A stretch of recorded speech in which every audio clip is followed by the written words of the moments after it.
श्री कृष्ण गोपाल पालीवाल जी, बल्लभगढ़ से प्रत्याशी श्री उदयलाल दागी जी,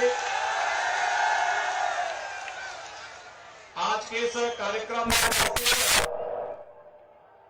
भारतीय जनता पार्टी के सभी पदाधिकारीगण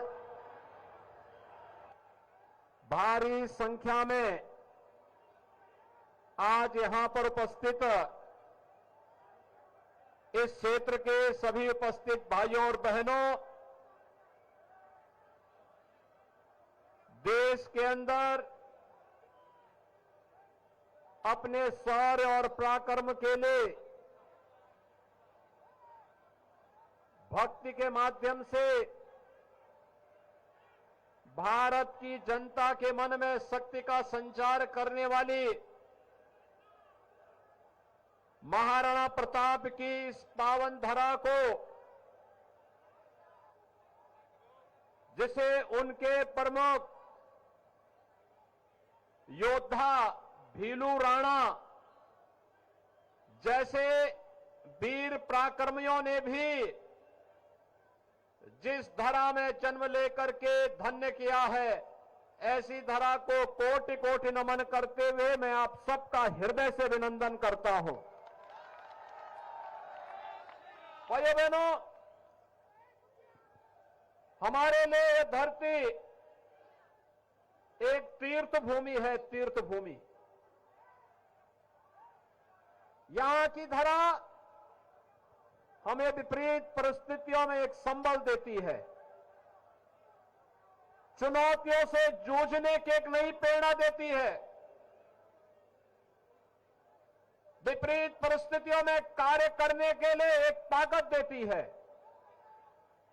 और जब भी स्वदेश और स्वधर्म पर कोई खतरा आता हुआ दिखाई देता है, हम सबके सामने उस समय मेवाड़ की धरती एक उदाहरण के रूप में होती है, महाराणा प्रताप के रूप में, महाराणा सांगा के रूप में, महाराणा तुम्बा के रूप में। और उस समय हम सबके ऊपर आशीर्वाद होता है यहां के प्रभु श्री एकलिंग नाथ जी महाराज की, जिनकी कृपा से विपरीत परिस्थितियों का सामना करते हुए महाराणा प्रताप ने मध्यकाल में विदेशी हुकूमतों की चूलें हिलाने का काम किया था और स्वदेश और स्वधर्म की रक्षा की थी। भाइयों बहनों, इस पावन धरा को बार बार नमन करने की इच्छा होती है और इसीलिए आज मैं आपके पास आया हूं, आप सबसे अपील करने के लिए। पूरा देश बदल रहा है, पूरे देश में आज भारत के अंदर एक नई बहार आई है, दुनिया के अंदर भारत का सम्मान बढ़ रहा है, भारत के बारे में दुनिया की धारणाएं बदल रही हैं। प्रधानमंत्री मोदी जी दुनिया के अंदर जहां कहीं जाते हैं, वह देश और उस पूरी दुनिया पलक पावड़े बिछा करके उनका स्वागत करती है। भाइयों बहनों, प्रधानमंत्री मोदी जी का यह सम्मान भारत के 140 करोड़ लोगों को गौरवान्वित करती है, उनके सम्मान में वृद्धि करती है। एक तरफ भारत का वैश्विक मंच पर बढ़ता हुआ सम्मान और दूसरी तरफ सुरक्षित होती हुई सीमाएं। याद करिए, भारत की सीमाएं कांग्रेस के समय में आतंकवादी कहीं भी घुसपैठ कर लेते थे, घुसपैठ करके आतंकी घटना को अंजाम दे देते थे, दुश्मन देश भारत की सीमाओं का अतिक्रमण कर देते थे। आज कोई भारत की सीमा में घुसपैठ नहीं कर सकता, सीमाओं का अतिक्रमण नहीं कर सकता, आतंकी घटना को अंजाम नहीं दे सकता, क्योंकि ये नया भारत है, ये नया भारत है। यह छेड़ता नहीं है, लेकिन कोई छेड़ता है तो उसको छोड़ता भी नहीं है।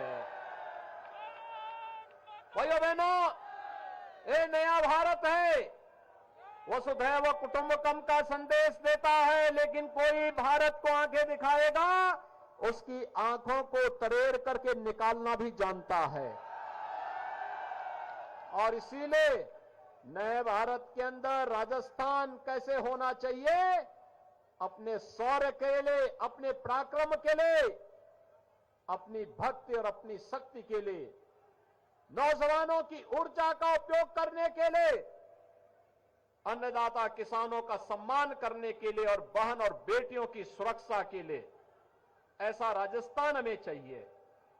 याद करिए, मातृशक्ति के सम्मान और उनका स्वावलंबन, उनका स्वाभिमान कैसे होना चाहिए।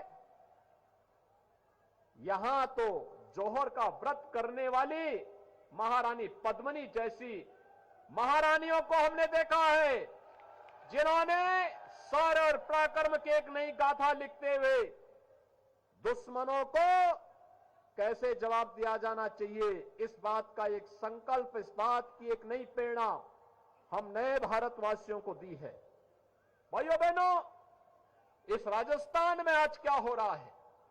कांग्रेस पहले देश को समस्या दी, आतंकवाद की समस्या, नक्सलवाद की समस्या, अलगाववाद की समस्या, भ्रष्टाचार की समस्या, अविश्वास की समस्या, विकास के बारे में कोई सोच नहीं, यही तो कांग्रेस की पहचान थी।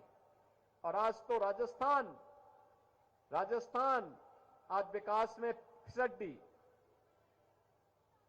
सुरक्षा में फिसड्डी।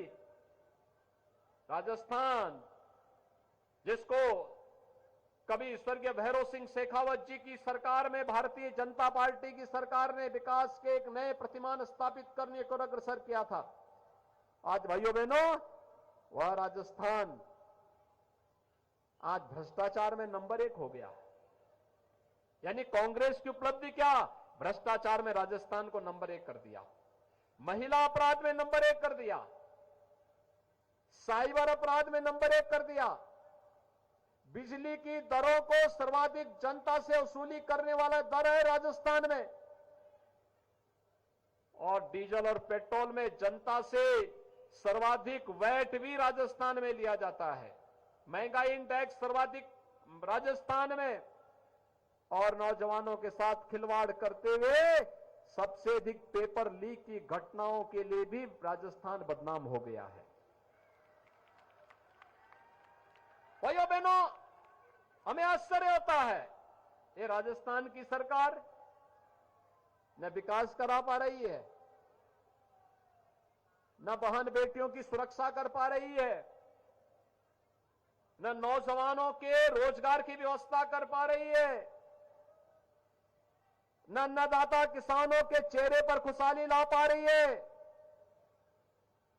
और न आपकी आस्था का ही सम्मान कर पा रही है। आस्था का भी तो सम्मान नहीं है। रामनवमी में, यहां रामनवमी के जुलूस पे रोक लगती है, सर्वाधिक जुलूस उत्तर प्रदेश में निकलते हैं, वहां 6.5 वर्ष से कोई कर्फ्यू नहीं, कोई रोक नहीं, वहां रोक नहीं है, लेकिन यहां रोक है। हर पर्व और त्योहार आते हैं हिंदुओं के, राजस्थान सरकार उन पर्व और त्योहारों को शांतिपूर्ण ढंग से मनाने में योगदान दे, इसके लिए नहीं, वह उन पर रोक लगाने के लिए ही अपने आप को, इसी में उसको सहूलियत नजर आती है। भाइयों बहनों, जो आपकी आस्था का सम्मान न कर सकता हो, आपका विकास न कर सकता हो, ऐसी सरकार का फायदा क्या। और भाइयों बहनों, मोदी जी ने तो 9 साल में विकास के बड़े बड़े कार्य किए। एयरपोर्ट, हवाई चप्पल पहनने वाला भी हवाई जहाज की यात्रा कर सकता है, आज इतनी फ्लाइट चालू कर दी। हाईवे, अच्छे अच्छे हाईवे बन रहे हैं, पूरे देश को जोड़ने के लिए हाईवे बन रहे हैं। Railway, IIT, IIM, AIIMS, 1 district 1 medical college, हर घर नल की योजना, और गरीबों के लिए 12 करोड़ गरीबों के घर में शौचालय बन गए, 4 करोड़ गरीबों के लिए आवास बन गए, 12 करोड़ अन्नदाता किसानों को 6,000 रुपए सालाना प्रधानमंत्री किसान सम्मान निधि का लाभ मिल रहा है। देश के अंदर 50 करोड़ गरीबों को, भाइयों बहनों, आयुष्मान भारत में 5 लाख रुपए सालाना स्वास्थ्य बीमा का कवर मिल रहा है। आप देख सकते हैं 4 करोड़ गरीबों के घर में बिजली जल गई है, जो कभी नहीं जल पाई थी, मोदी जी ने जलवा दी। और 9 करोड़ 60 लाख गरीबों के घर में प्रधानमंत्री उज्ज्वला योजना का रसोई गैस का सिलेंडर भी पहुंच गया है। भाइयों बहनों, गरीबों के कल्याण के लिए कार्य कैसे होना चाहिए, यह देखना है। मोदी जी ने 9 वर्ष के अंदर सैकड़ों ऐसी योजनाओं को चालू करके, चाहे वह कोरोना जैसी महामारी के दौरान फ्री में टेस्ट, फ्री में उपचार, फ्री में वैक्सीन और फ्री में राशन की सुविधा भी गरीबों के लिए। भाइयों बहनों, ये है सरकार का कार्य और उसी कार्यक्रम के साथ जोड़ने के लिए आज मैं आपके पास आया हूं, आपसे कहने के लिए कि भाइयों बहनों, एक तरफ भारतीय जनता पार्टी की सरकार जो गांव के लिए, गरीब के लिए, किसान के लिए, नौजवान के लिए, महिलाओं के लिए कार्य कर रही है, विकास का कार्य भी कर रही है और आपकी आस्था का सम्मान भी कर रही है। आप मुझे बताइए, कांग्रेस होती तो क्या वैक्सीन सबको मिल जाती? क्या नहीं देती। और कांग्रेस होती तो क्या यहां तो ये जुलूस नहीं निकाल पा रहे हैं, क्या अयोध्या में राम मंदिर का निर्माण करते? क्या आज तो अयोध्या में राम मंदिर का निर्माण हो रहा है ना? कोई किसी प्रकार का संदेह? भाइयों बहनों, मैं आपसे यही अपील करने के लिए आया हूं, सम्मान की रक्षा भी, सुरक्षा भी, सुशासन भी और विकास भी ये केवल और केवल भारतीय जनता पार्टी करेगी। और भारतीय जनता पार्टी इसके लिए डबल इंजन की सरकार राजस्थान में आवश्यक है। राजस्थान में डबल इंजन की सरकार लाएंगे, सहमत है ना? राजस्थान में डबल इंजन की सरकार बनाइए और इसके लिए कृष्ण गोपाल पालीवाल को, श्री उदयलाल डांगी को चुनाव जिता करके भेजिए। सहमत हैं? और मैं इनसे कहूंगा कि इसके लिए आपका आशीर्वाद इन लोगों को मिले। आपका आशीर्वाद कमल चुनाव चिन्ह पर इन दोनों प्रत्याशियों को प्राप्त हो, यह आवश्यक है एक। और दूसरा, मैं इनसे कहूंगा, अयोध्या में 22 जनवरी 24 को प्रधानमंत्री मोदी जी राम मंदिर में भगवान राम को विराजमान करेंगे। कितने लोग हैं जो अयोध्या जाने के इच्छुक हैं? पूरा मेवाड़ ही उतरना चाहता है अयोध्या। आप सबका अभिनंदन है। मेवाड़ वासियों के लिए तो अयोध्या दूसरा घर है।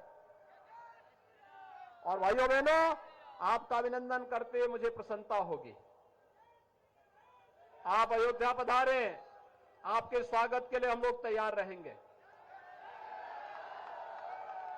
आप इनको आशीर्वाद दीजिए और मैं इनसे कहूंगा कि यहां के राम भक्तों को अयोध्या ला करके राम, भगवान राम का आशीर्वाद दिला देना। सभी सहमत हैं? तो मेरे साथ बोलेंगे, भारत माता की, भारत माता की, भारत माता की जय श्री राम, जय जय श्री राम।